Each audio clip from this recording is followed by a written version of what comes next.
Jethro, the priest of Midian, Moses' father-in-law, heard of all that God had done for Moses and for Israel, his people, how the Lord had brought Israel out of Egypt.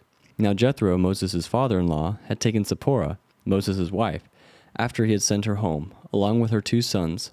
The name of the one was Gershom, for he said, I have been a sojourner in a foreign land. And the name of the other, Eliezer, for he said, the God of my father was my help, and delivered me from the sword of Pharaoh.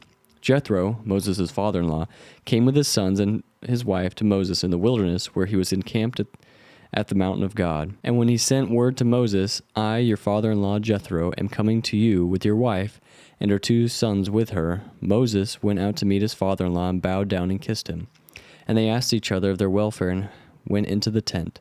When Moses told his father-in-law how all that the Lord had done to Pharaoh and to the Egyptians for Israel's sake, all the hardship that had come upon them in the way, and how the Lord had delivered them. And Jethro rejoiced for all the good that the Lord had done to Israel, and that he had delivered them out of the hand of the Egyptians. Jethro said, Blessed be the Lord, who has delivered you out of the hand of the Egyptians and out of the hand of Pharaoh, and has delivered the people from under the hand of the Egyptians.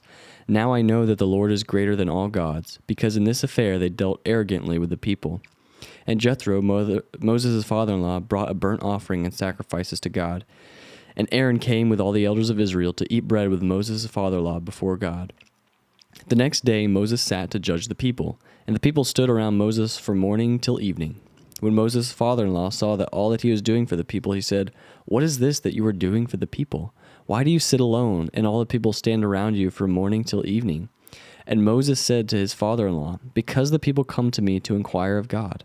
When they have a dispute, they come to me, and I decide between one person and another, and I make them know the statutes of God and his laws. Moses' father-in-law said to him, What you are doing is not good. You and the people with you will certainly wear yourselves out, for the thing is too heavy for you. You are not able to do it alone. Now obey my voice, I will give you advice, and God be with you. You shall represent the people before God and bring their cases to God, and you shall warn them about the statutes and the law, and make them know the way in which they must walk and what they must do.